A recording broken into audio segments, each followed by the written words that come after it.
Let's get this rolling. Boo. Hey guys, welcome to the New Movie Thing show where we talk about brand new movies out in the theaters. I'm the Punisher. Yeah, and I'm Robin. Yeah. It's HeroFed. It's HeroFed Day. You missed that. And so, I mean, sometimes Matt and I just dress up like superheroes for fun. Just for fun. Just to go see Guardians of the Galaxy and not dress up like any of the Guardians of the Galaxy. Because those are difficult costumes. They are incredibly difficult. Incredibly difficult costumes. Like, I'm watching, I'm like, man, Gamora's so cool. I'd love to cosplay her. That would be so hard. So much makeup. Fuck you, Fly. Shoot him. So, in case you didn't gather, today the Punisher and I went to see Guardians of the Galaxy in the theaters, and it was awesome. It was fantastic. Yeah. Quickie review, awesome, fantastic. Yeah. As far as the cast goes, the acting was spot on. Yeah. We were talking about Batista's performance. We were like, I was really, really impressed with his comedic timing and just how charming he is. Very good. Because like originally they were talking about casting Jason Momoa, Khal Drogo from Game of Thrones. Overused, but that's the thing. Yeah. Instead they went with Dave Bautista, who's a wrestler, but he doesn't have the same charisma as The Rock. And I'm like, I don't know. How can he be? Move over, Dwayne "The Rock" Johnson. Okay, well maybe it's a little early for that. Is it a little early for? Maybe I thought a little Batista early. was excellent. He did a great job. I thought he was fantastic. The casting was stellar throughout. Like, here's the thing. Like, this movie, I think that this is easily the best Marvel movie that they've ever made. Ooh, that's a big statement. Easily. Okay. I mean, it's not a superhero film. Cap 2 was like the topper before this, but like it feels so thoroughly original. It's so well produced on every level, and the script. It looks fantastic. It sounds fantastic. The jokes in the script feel very natural. I mean, I know I saw some critics were like, "Oh, one critic said you'll be winked at so often throughout the movie, you'll have an epileptic seizure by the time it's over." But I honestly, yes, there were moments when it was wink, wink, but it felt earned. It felt like when you're having a conversation with your friends and they make a cheesy joke and then they're like, wink, wink. Like, it felt very natural. Yeah, and like I feel like a lot of that is because we come to really love these people very quickly. Because one of the great strengths of this script is they give every single member of the Guardians, maybe not Groot as much because we don't learn that much about him, but he's just lovable from the start, so they don't have to. But they give everyone something in their past to hold on to, and they each get a moment where they get to really reveal themselves emotionally. And I feel like they give you those nuggets throughout the film, so you're not bombarded with everyone's backstory all in the beginning. Yeah. Like a Groot, there was a specific moment about 3/4 of the way through the film, which I'm not gonna say to spoil it for you, when I was like, oh, I really like Groot. Like, he's more than just the Hodor of this story. I love Groot. Do you? Yeah. Okay, I'll let him know. We'll write him a note. Yeah. Without giving too much away, like, here's my big takeaway from this movie. And I think that the key to great storytelling is when you strip away all the stuff, the villains, the effects, the stunts, the action, what are we holding on to? And ultimately, there is a very solid inner emotional story. The message. That goes through the whole movie. And it's ultimately, I don't know, like, if this is giving too much away, put it at the end. But ultimately, this movie is about one person processing grief over a very long period of time. And it's something that doesn't take up too much time in the movie, and it's just little points throughout.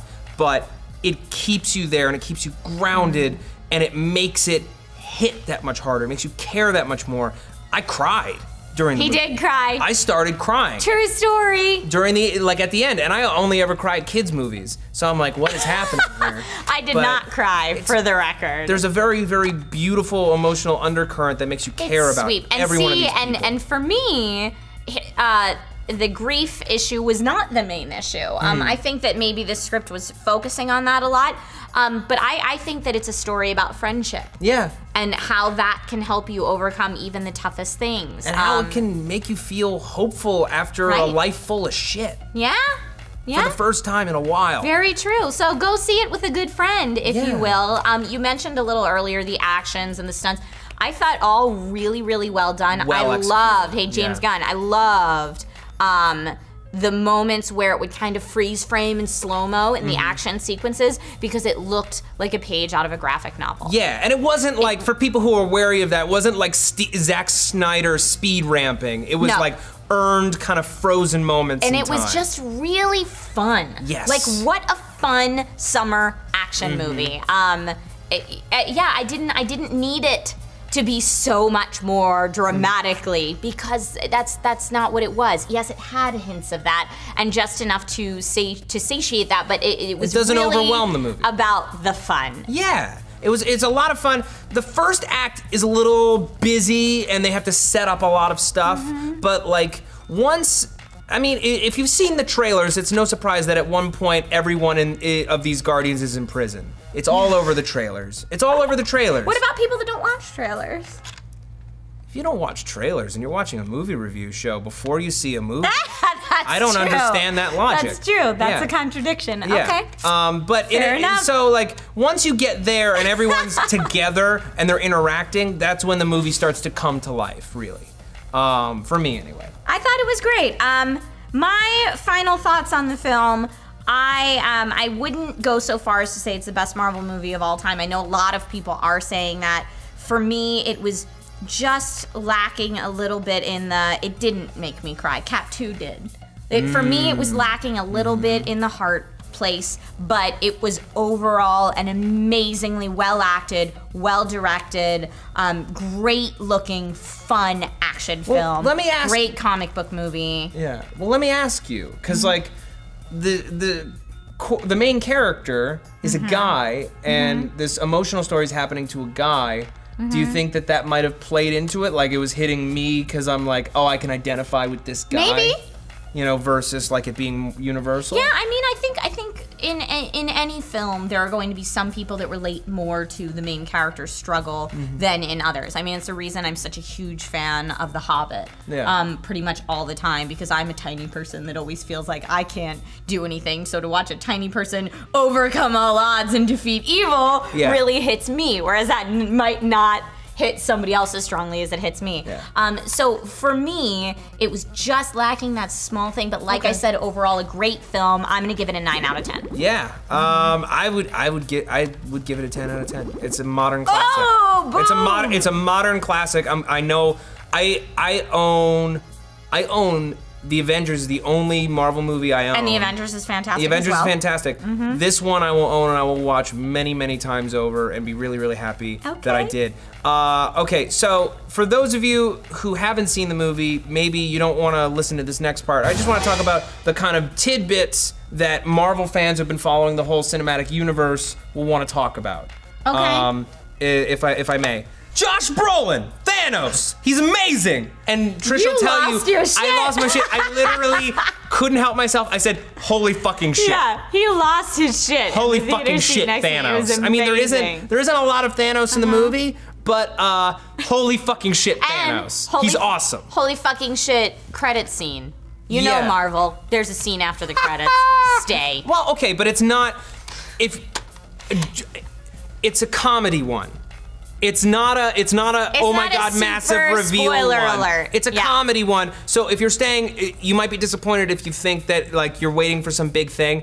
It's a great Marvel reference that's like beautiful and funny. It's wonderfully well done for and the we get history to of finally Marvel. see an Infinity Gem because like I mean we've come in contact with them in the past. Tesseract's an Infinity Gem, the Ether's an Infinity Gem, and now we have a third one. Okay, we're building up to all 5 with the Infinity Gauntlet for Avengers 3. It's gonna be amazing. Oh yeah, you know it.